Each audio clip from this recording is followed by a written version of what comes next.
countless investigations.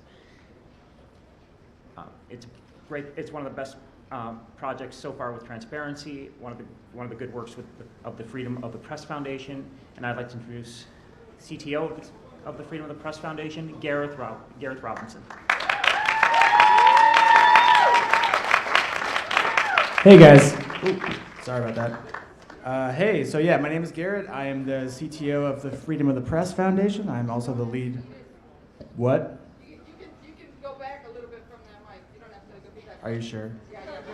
Okay, I'm also the lead developer of SecureDrop, and as my great introductor just said, we debuted SecureDrop. We did our first talk on it 2 years ago at HopeX. I can't actually see anybody anymore because these lights are blinding, but just yell if you were at HopeX. Who was here? Woo! Awesome! And out of curiosity, who's here for the first time? All right, solid. Welcome, newbies. That's great. So I gave a talk about SecureDrop with my friends Bill Buddington and Yan Zhu, who were at the time working at the EFF. I was working at Mozilla, and we were all contributors to SecureDrop in our spare time as an open source project. I'd like to thank YouTube's algorithms for choosing the best possible slide for the thumbnail of the video from HopeX. It's just this cat. It's great. Anyway, so before I talk about SecureDrop, I want to quickly talk about my organization. So back then I worked for Mozilla, but actually shortly after I gave this talk, I quit Mozilla and I came to work for FPF full-time. And so the Freedom of the Press Foundation, or FPF, is a very young and a very small organization. We were founded in late 2012 by Trevor Tim and Micah Lee. And the initial goal of the organization was to crowdfund for WikiLeaks, which at the time was undergoing a financial blockade by a number of large organizations like PayPal, Visa, and MasterCard, who were influenced by US politicians to stop processing donations for the organization after they released the Afghan war logs and the Iraqi war logs, which were leaked by Chelsea Manning, as we now know. So initially, we were basically laundering money for WikiLeaks, but have since expanded our purview. So more recently, since the last Hope, we've been doing more crowdfunding. So we raised about $186,000, probably actually more than that, doesn't count checks and other things, for various open source encryption tools that journalists use. So things like Open Whisper Systems Signal, Tails, and Tor. We also did a crowdfunding campaign starting this last summer to fund Chelsea Manning's legal defense. Chelsea Manning, as you guys are probably aware, I'll just recap if you're not, was a whistleblower who released a lot of military documents to WikiLeaks. Those documents continue to enrich the public's understanding of geopolitics and US military policy today. They're regularly cited in front page news stories as background. Meanwhile, Chelsea herself has just served 6 years of a 35-year sentence in military prison. So she was charged under the Espionage Act, and that act dates back to World War I. And one of its interesting provisions is that there is no recourse for a public interest defense. If you're a whistleblower, you're no different from a traitor or a spy under this act. So Chelsea was motivated, I think, by an interest in uncovering war crimes and crimes against humanity, but is being sentenced as somebody who was simply self-interested or wanted to harm Americans or a thing like that. If you're interested, you can actually still donate. We raised over $200,000 for legal defense, and this is still a running campaign, so if you go to this URL, you can donate today. We also have a booth down in the mezzanine, and we got some postcards from New York. We got some pre-filled addresses and some stamps. So if you guys want to write a letter to Chelsea at Leavenworth in prison, I think she would really appreciate it, and we have the postcards, so just come fill it out. We also have been doing more legal advocacy work. So we recently sued the US government, specifically the Department of Justice, over some FOIA requests that they weren't responding to. And we have a lot of other similar things kind of in the pipeline. But our main focus for the past 2 years has pretty much been our technology projects, and that's primarily SecureDrop. So what has happened? You know, when we first talked at HopeX, it was a very new project.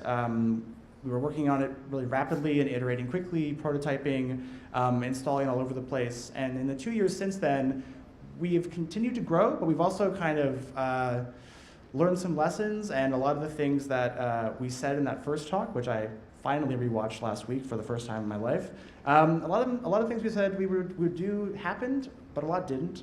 And so it's interesting to kind of look at what happened and how our understanding of these problems changed over time. But first, let's just talk about what's happened numbers-wise since then. So last 2 years ago, we had about 12 installations of SecureDrop at different organizations. And the way this works is that we do not operate SecureDrop as a service. I kind of wish we did. It would be a lot easier to maintain it. But we think that would be very dangerous to do both technically and legally. So every organization that has one operates their own independent instance. These are some of the organizations that were operating it. This is from November of last year, or of the year of 2014, so a little after Hope. But you can see there's a mixture of kind of like big papers and small papers, not just media groups, but also nonprofits, activist organizations. So you have everybody from the New Yorker to Greenpeace to Expose Facts, ProPublica, etc. And so the cool thing is that it's been 2 years, and all but one of these have still used SecureDrop and still operate it. So a lot of organizations do find that it's consistently pretty interesting, pretty useful. Since then, we've also added a bunch of new organizations. So we had 12 in 2014. We now have 26 that we know about. There are actually probably more than 26. So I think we've been working on is improving our documentation and the ability to automatically deploy SecureDrop. And so recently, we think we've been seeing that pay off because people have been emailing us and saying, hey, I set up SecureDrop. Can I get added to like your directory page? Which, by the way, you can see all the ones that we know about listed on this website here. We used to think that it was like difficult to set up, and they kind of needed us, and then we were lonely, and we were like, oh, I guess no one needs us anymore. Just install SecureDrop on your own. Okay, fine. But so we got a bunch of new installations of some pretty cool organizations: the ACLU, CPJ, Vice, Gawker, Berlin Leaks, a bunch of really cool groups. And we have a really long waiting list. I think it's about 60 or 70 organizations right now that are asking for us to help assist them in installing SecureDrop and training their journalists and IT people to use it. So there's a lot of demand, but as you can see, it hasn't really scaled linearly. We've doubled the orgs in 2 years, but it's kind of a slow rate of growth. So we'll get to that more later. Anyway, so another thing about SecureDrop, which is always vexing, is that we have a hard time advertising it. Phrases like this, the materials leaked via SecureDrop, don't come up very often, and it's actually intentional. So we have a policy at FPF where we don't ask journalists or editors or anybody else to tell us what they get through SecureDrop. We don't want to know. We don't want to know what stories came from information gleaned through it. We don't want to know who the sources are, anything. And I think it's pretty clear why we would do that. But we also encourage everybody who uses it to follow the same policy when they publish. So it's very rare for people to actually acknowledge SecureDrop in articles that were created with its help, even though there are, I think, there's a pretty steady stream of these type of stories at a lot of the orgs that use it.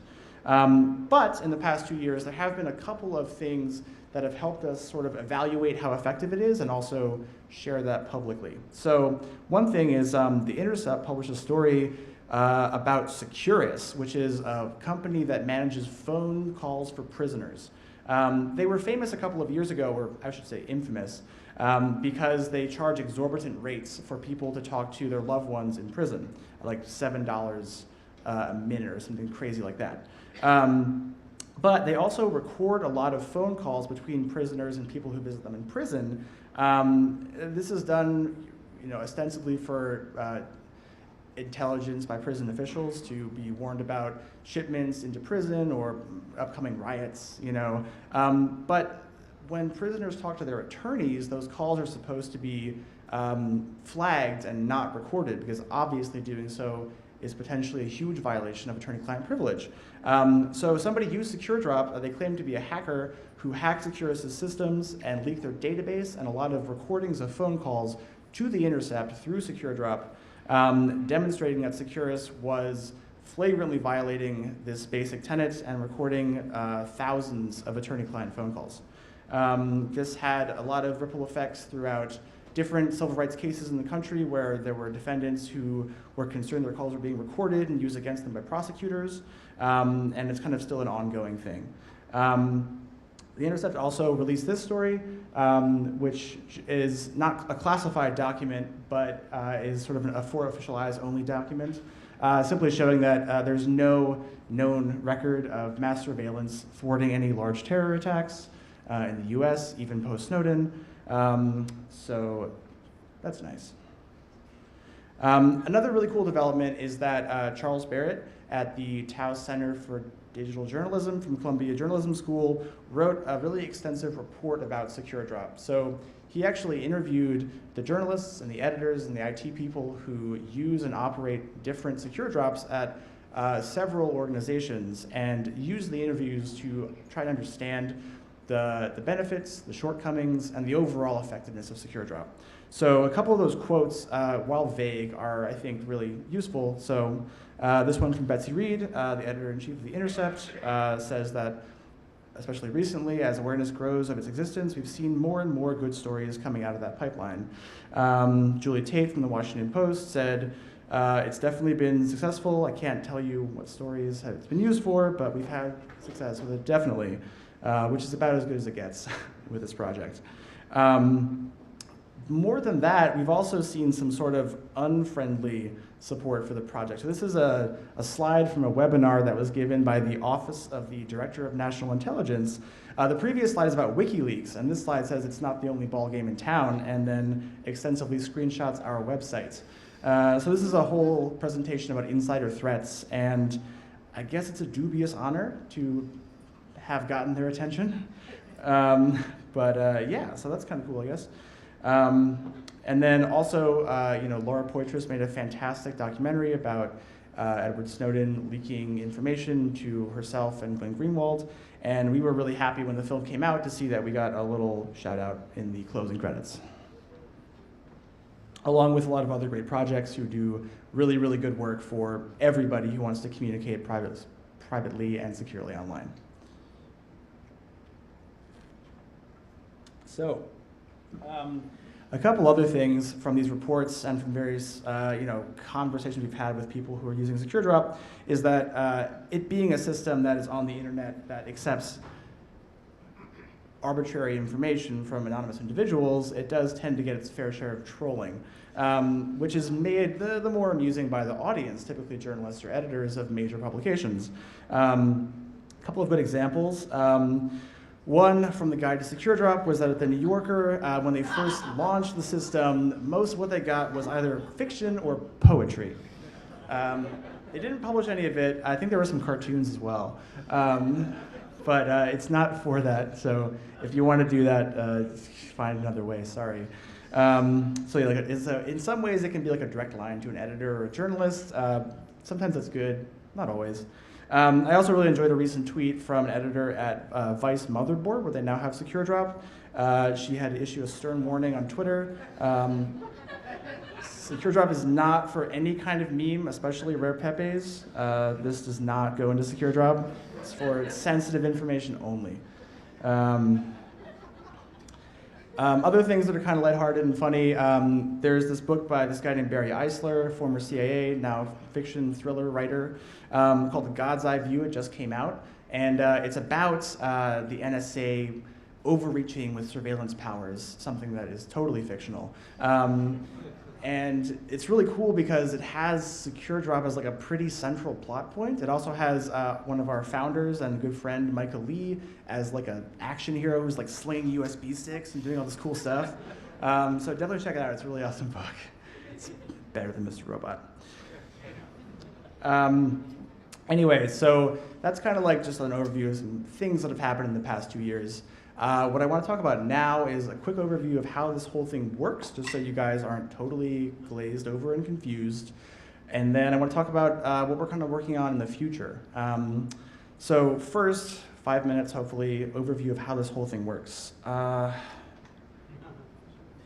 Let's start at the top. Oh, that's actually way too complicated. Let's go here. Yeah, great. So this is SecureDrop. This is a test instance that we have in our office. It has 3 main components: a network firewall, a monitor server, and an application server. This is actually the same diagram, but with a lot more detail, which is unnecessary. So every organization that has SecureDrop has these 3 components wired together and configured in a certain way, and then connected to their outbound network somehow. This is an overview of how data flows through the system. So we'll take it piece by piece, because all at once it's kind of a lot. In the top left corner, the main thing, the first entry point in the system is when a source wants to send submissions to SecureDrop. So let's start there. We have a source. In the source area, they have a document, and they have their own computer. And they want to submit it to SecureDrop. So what they do is, first they pick an organization that they want to submit it to, and that's kind of up to them. There's different ways they can find out about this. We have our own site. It's the directory. And you can see that it lists organizations. It goes on for a ways after this, and has their landing pages and their hidden service addresses. So every organization has a landing page which describes SecureDrop. It often has some legalese, privacy policy, and it has basic instructions for how to use the system, which boil down to get to a browser, go to this hidden service, and then follow the on-screen instructions. So we try to make it as easy as possible to do this. Some organizations actually have a little advertisement on their website. This is the Toronto Globe and Mail, and if you look in the bottom right corner, you'll see a little, hey, SecureDrop, check it out. You'll see this on different sites sometimes, but so, you could be a source who has already heard of SecureDrop and wants to find an org to leak to, or you may just see it while you're on the website and think, oh, I could do that. I have something that I think should be shared with a journalist. So here's an example of a landing page. This is the Intercepts landing page. It is just a website over TLS. We have some kind of stringent best practices for how you set these things up. And then it just gives you basic instructions. So like I said, it's get to a browser, go to an onion, a hidden service, and then follow those instructions. So we can do that. Get to a browser, cool. Go to an onion, super cool. And then it's like a basic web application. So it's supposed to be pretty easy to use. There are a few interesting components. You can see in the top, there's a little red bar where it says, we recommend disabling JavaScript. This is actually really, it's based on, so a lot of our design choices are based on the limited knowledge that we have from various attacks on Tor by powerful adversaries. And very often that's actually attacks on drug dealers and child pornographers who use the dark web to do what they do.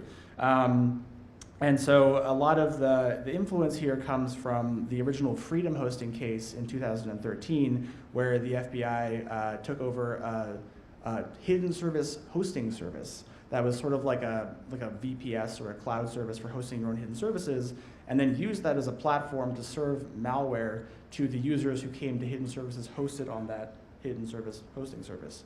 At the time, I was actually a security engineer on Firefox, and it was hilarious because I was at DEF CON, my first DEF CON, and I'd heard all these stories like, oh man, like somebody always drops a 0-day on Firefox at DEF CON. It's crazy, and you're gonna have to page in and do all this work, and it's gonna be nerve-wracking. And then it was the last day, and that hadn't happened, and I was like, people are exaggerating. It's totally hyperbole. And then we got the bug report for what turned out to be actual FBI malware, and we were like, wow, cool, okay, that didn't happen the way we expected, but it did happen. So I think we learned from that was that in this day and age, browser exploits often need JavaScript for various reasons that I won't go into. And so if you can make a thing that doesn't need JavaScript and encourage people to disable it, it reduces the risk of them being exposed through what we know is a common tactic by the FBI and law enforcement in general.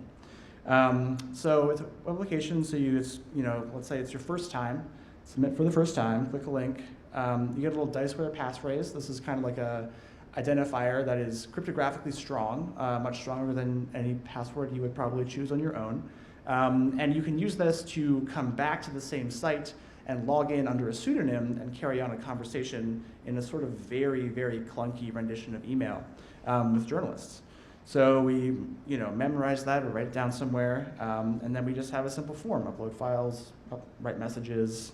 There's a little section for replies. It's very, very bare bones, but that's all that it is.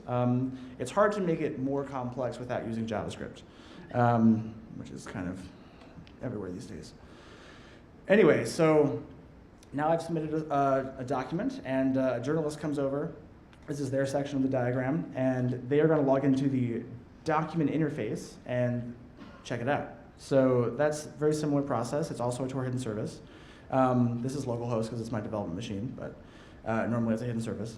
They log into a typical sort of a web portal. There's a couple layers of authentication here for defense in depth.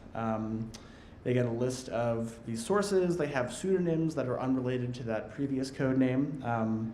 You can change them if you want, but they're just random, meant to be memorable and easy to say, but unrelated to the source in any way. So you can't type Edward Snowden here. That would be bad.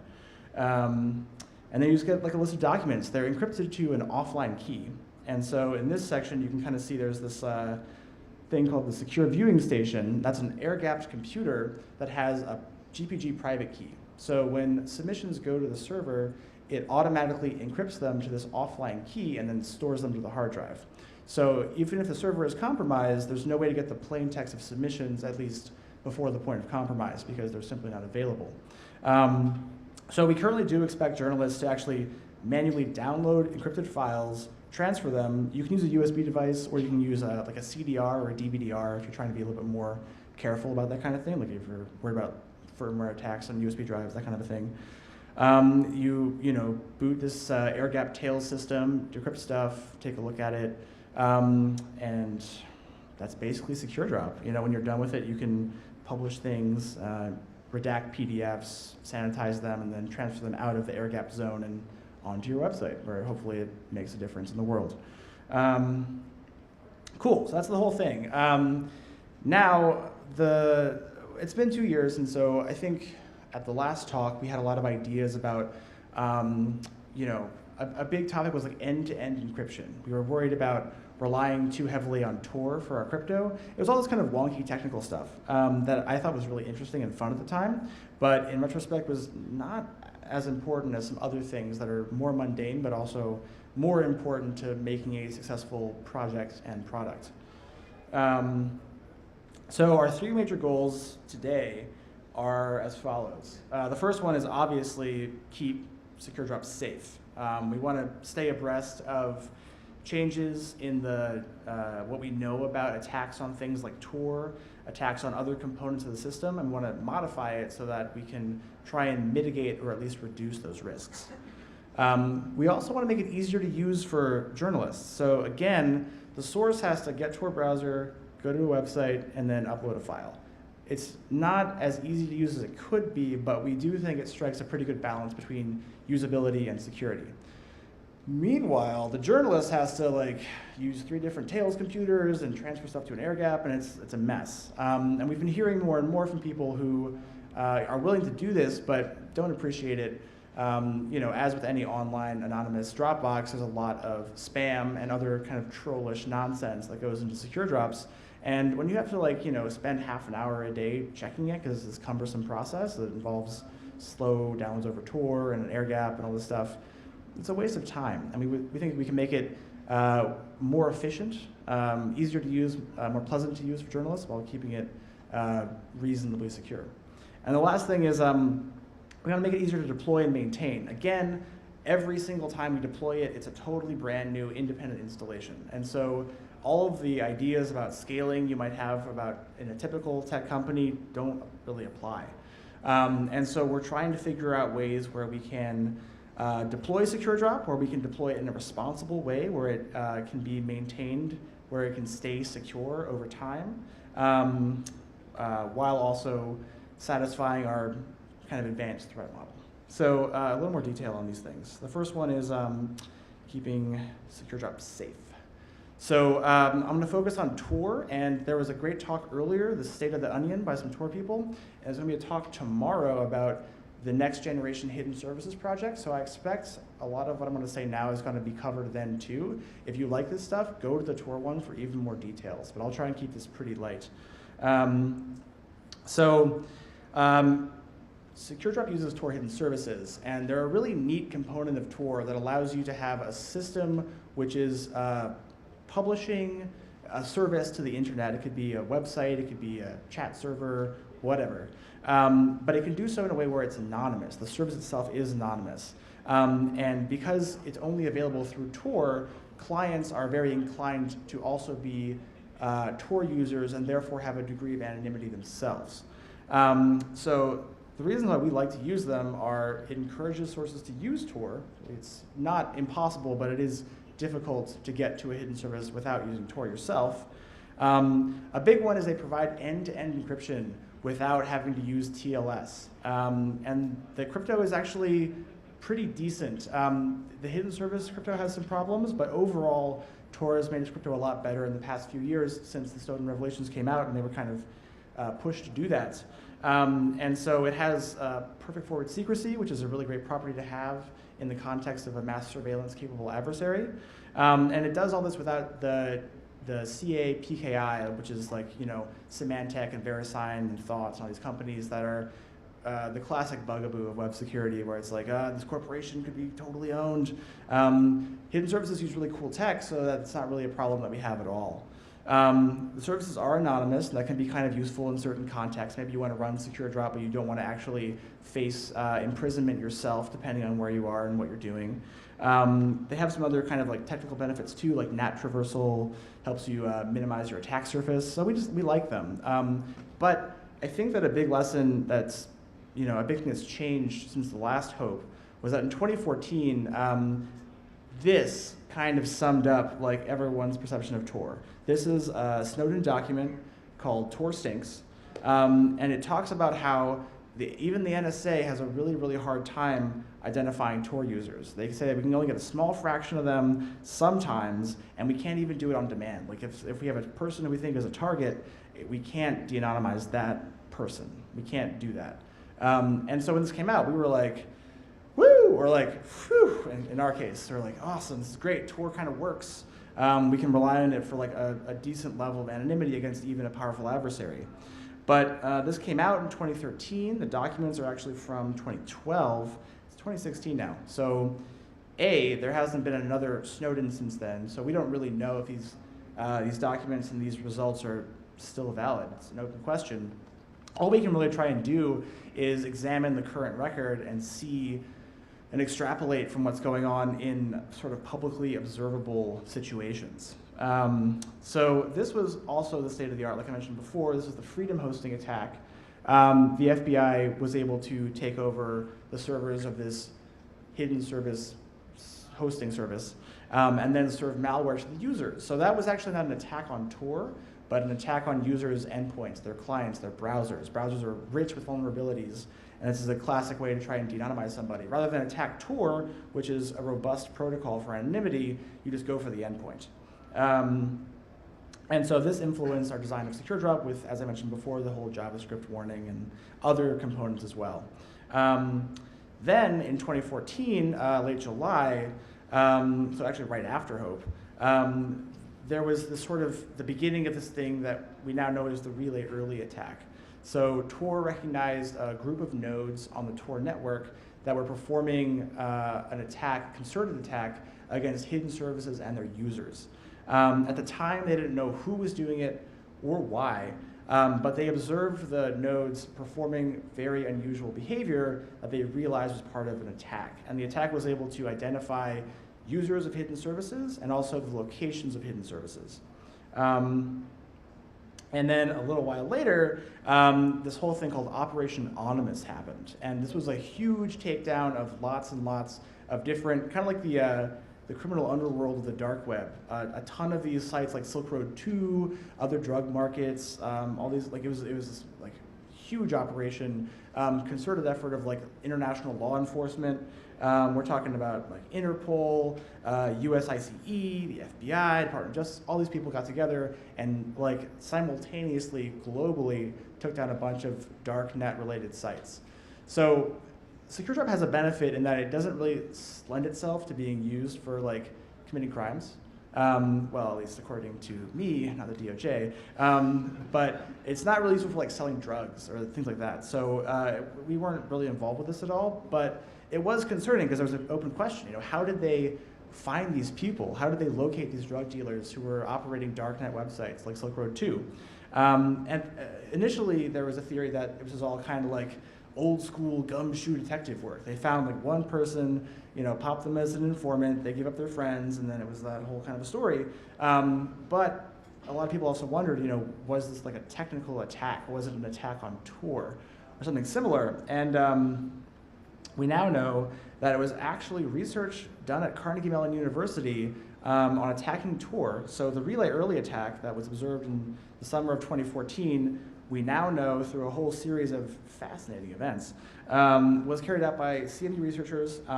They were either subpoenaed by the feds or paid by the feds. It's sort of unclear the order of events and motivations there. But so that initial attack actually was very likely used to shut down tons and tons of hidden service operating darknet sites.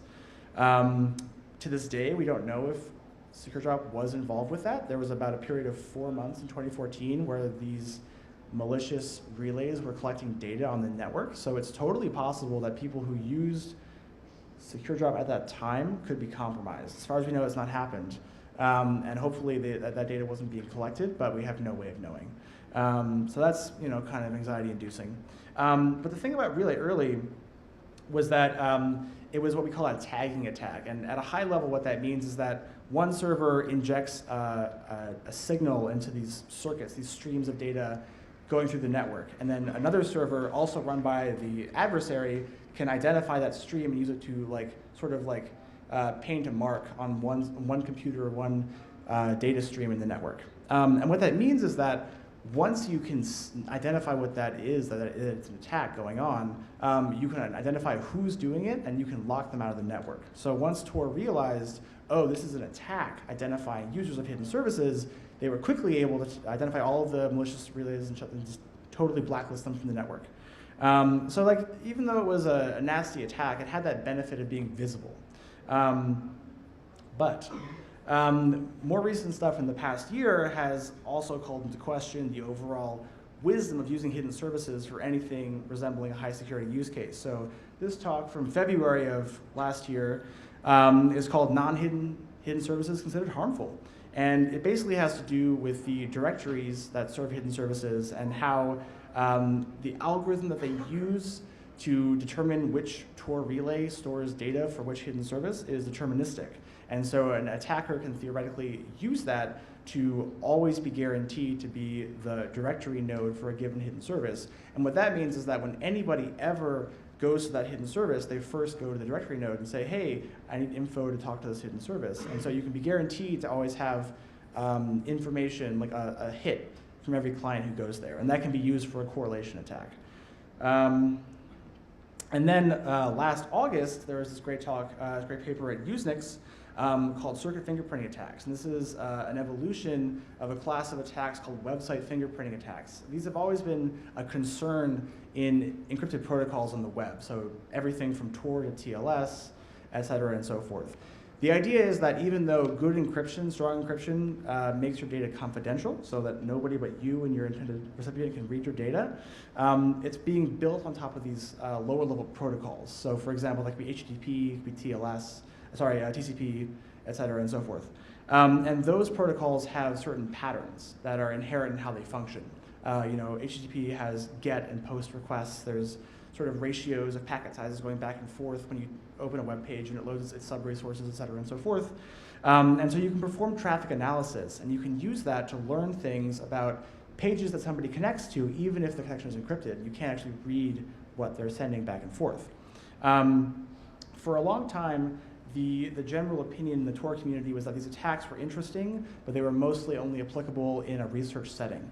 And so this paper's big contribution was that it showed that actually that is true for normal Tor traffic, But in the case of hidden services, they're actually exceptionally easy to fingerprint. And this is a big problem for SecureDrop because it means that you only have to run a single malicious Tor node. It's called the guard node. So it's the first node you connect to in a Tor circuit. If you run a guard node and you run this attack, it's very likely that you can identify who is talking to SecureDrop or to a SecureDrop with very high probability. And the crazy thing is that the attack it's all based on like machine learning, analyzing packet traces. So it's totally passive and it's totally silent. There's no way we could ever know a node is doing this, which for me is the scariest thing, because at least with Relay Early, you could identify nodes who are malicious and take them out of the network. With this, you have no idea. It could even be retroactive. It could happen, you could record packet traces for years and years and years, and then somebody leaks a document and it gets published, and now you can say, okay, I'm gonna go back in time and identify which users of this network were using SecureDrop and investigate them. I don't know anybody who collects years and years and years of Tor packet traces, except for like maybe the NSA, but it's a really concerning situation to be in.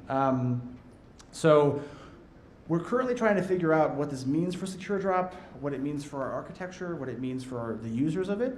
There is hope. So one thing we've done is we've just gotten a new employee who I can't name unfortunately yet, but who we're really excited to have working on this with some other employees at FPF.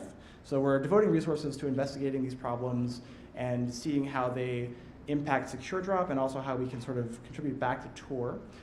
Tor is very aware of these problems and working really hard on them, a number of developers, and so they have these new proposals for next-gen hidden services and also for patent negotiation. This is a website fingerprinting defense. It's still in a very early draft stage, but it's being proposed, and so it's really cool to see Tor developers taking these problems seriously and trying to find, technically sophisticated solutions to them. And Tor, in terms of like, where you want to fix these problems, Tor is like a good place to do that. So ideally, if you're interested in this kind of stuff, check these out and go to the talk tomorrow about next-gen hidden services. You'll probably learn a lot more. Cool, so that's the safety stuff. We also want to make this thing easier for journalists to use. It's really hard to use right now. We've got air gaps, we got USB sticks going back and forth. It's a pain in the butt. So we're doing some research projects this summer. These are totally exploratory, no end goal really in mind. But we're exploring using some like software isolation-based techniques, so stuff like cubes or subgraph.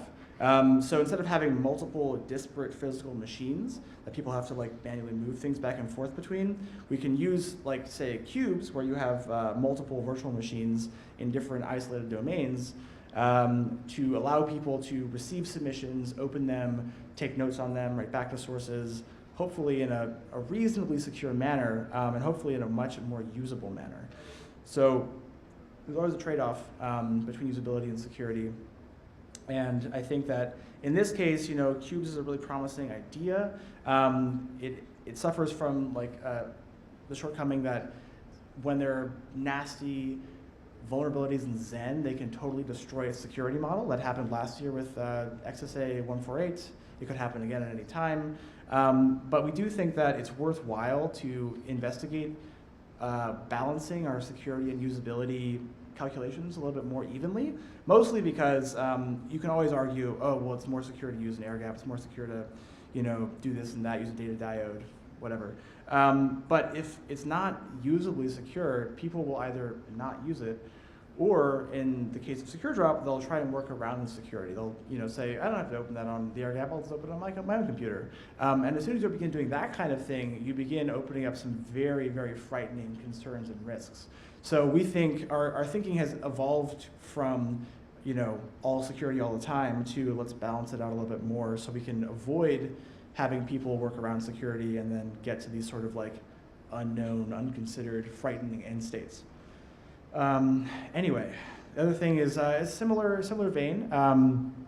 We also want to make SecureDrop easier to deploy and maintain. We have a lot of demand for it, but we are having trouble meeting that demand, deploying it, and supporting people who already have it. A big reason why is that we're very hands-off. We don't collect any logs. We don't have any access to any system once it's been deployed. And so if people have problems, we have this kind of cumbersome system where they like send us log files over an encrypted, support system, and it works okay, but it's very time-consuming. It wastes a lot of time for everybody. So one idea would be, and this is a good example actually of why this is a problem. So we did a lot of work on documentation. Somebody printed it out recently just to show it to us, and it's 138 pages long. Mostly that's the installation documentation. So it's gotten better, and it's cool that we have docs about it, but God, that is a lot of documentation. Should indicate how much work it is to set it up. It's still a lot of work. So again, this is an open-ended research project. We're toying with the idea of sort of making it, taking all these things and combining them into one machine, like sort of more like an appliance, more like this. I also really want this toaster, by the way. It's so sweet. You know, one idea that we moved into a new office recently, and they had one of these in the boardroom. It's a video conferencing box, and you might recognize the underlying hardware is the same as SecureDrop. These are these Intel NUCs. These are these low cost, low power, you know, sort of home PCs. They're meant for like an entertainment system, but they're great because they don't come with wireless cards. They're easier to secure. I asked the IT guy, you know, how much did this thing cost? Because when you buy these kits, it's about $400 for all the components. You put it together in 20 minutes. You have a computer, $2,000. So we were like, whoa, sweet. We could be like charging for SecureDrop? That's crazy. Anyway, this is just an experiment. We're not really sure how we're going to move forward. But if you guys have ideas or feedback and want to talk to us more about this stuff, I'd recommend checking out our GitHub. We also have right now a very inactive, but what I want to kind of resume activity on, mailing list, which is over here. So feel free to check those resources out. If you have ideas, complaints, think I'm stupid, just let me know. This is the way to do that. One sec.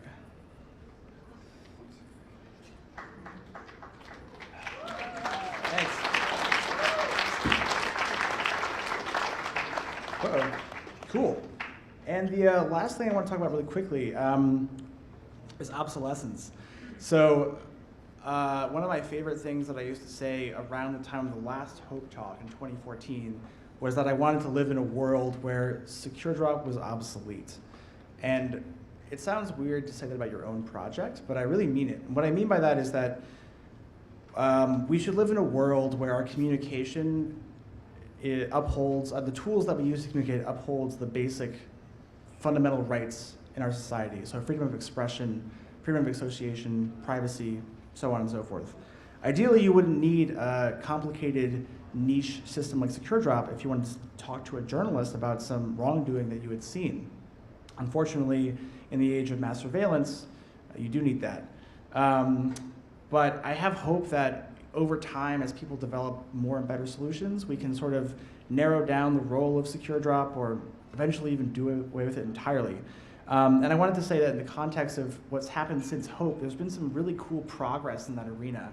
I think that a lot of people were really inspired by the Snowden revelations. A lot of engineers were either inspired or infuriated, and they wanted to do their part to make the web a safer place for everybody. There's tons of examples I can draw from. The one that I've been really digging recently is this one. So, you know, yeah, do it. So Open Whisper Systems developed this application called Signal, originally TechSecure, for secure mobile messaging. They developed a totally state-of-the-art protocol for forward secure messaging called the Signal protocol, aptly enough. And they've been working on deploying it in all kinds of places, including the WhatsApp Messenger, which when they did that means that they overnight deployed by default end-to-end crypto for 1 billion people. It's the biggest deployment in the history of mankind. It's amazing. Now, WhatsApp is not a perfect tool. I don't think that I can just go outside and tell a journalist, just use WhatsApp, you know, forget SecureDrop. There's all kinds of problems. It's hard to use it safely. It has to be configured very carefully. The metadata that's being collected by WhatsApp and their parent company, Facebook, is a huge concern. But it's a really promising step forward. And so I want to keep working on SecureDrop. I also want to see other projects like this, like Facebook Messenger getting ETE encryption, Google Allo, and there's so many more also proceeding concurrently at the same time. So we can all kind of move toward this together, both for whistleblowers and journalists, but also for everybody.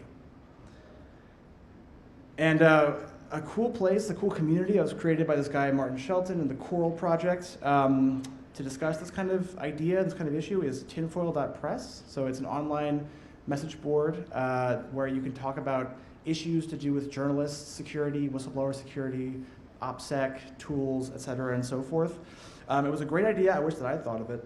But it's a really cool place, so I'd like go there, check it out, read the backlog, and if you have your own ideas for SecureDrop and beyond, you know, sign up and start writing. That's it for me.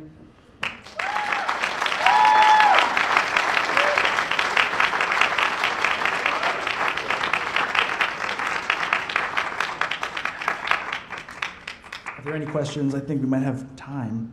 Do we? Oh, like 8 minutes.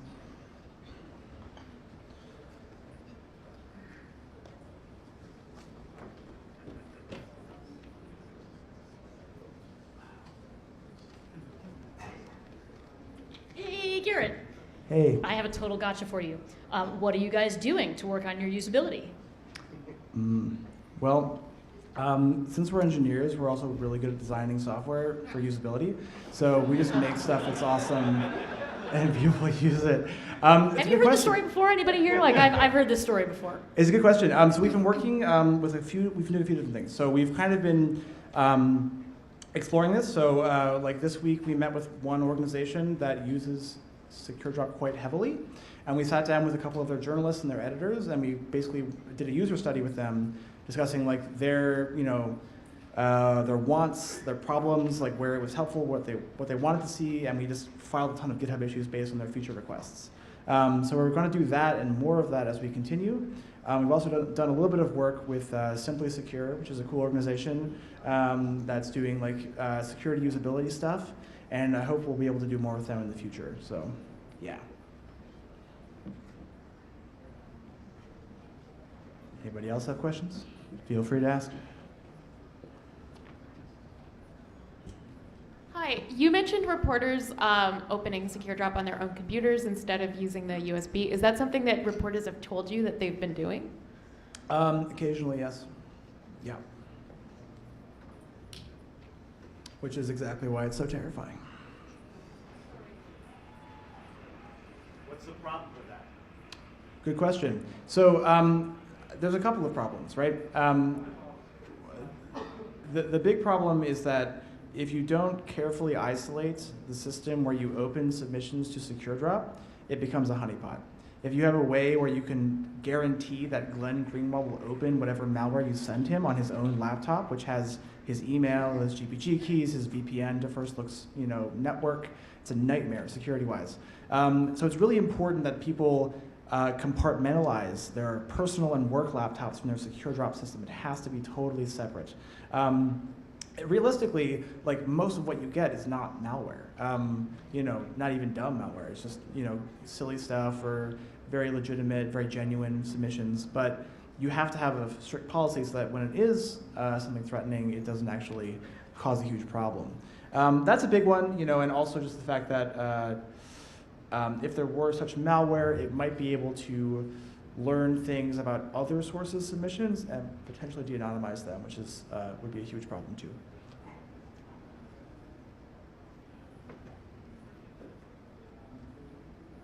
Any more questions?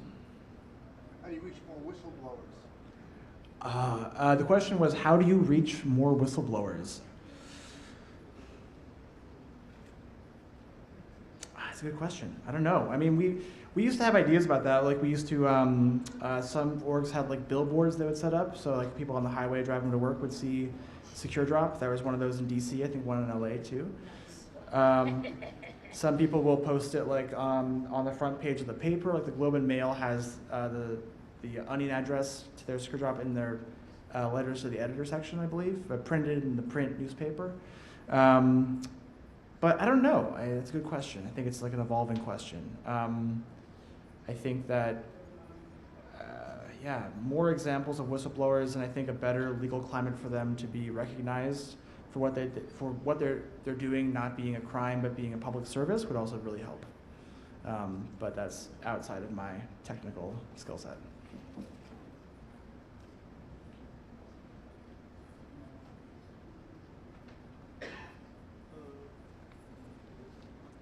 Should be.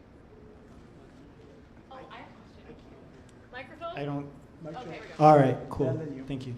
I want to apologize in advance if this turns out to be an inane question, but I was curious if any thought had been given at the Freedom of the Press Foundation about sort of physical meat space security things surrounding these systems and where the air-gapped computer is kept. And I mean, I know that there's protocols for like intelligence community people and like SCIFs and that kind of stuff, but has there been any thought about having those conversations with news organizations?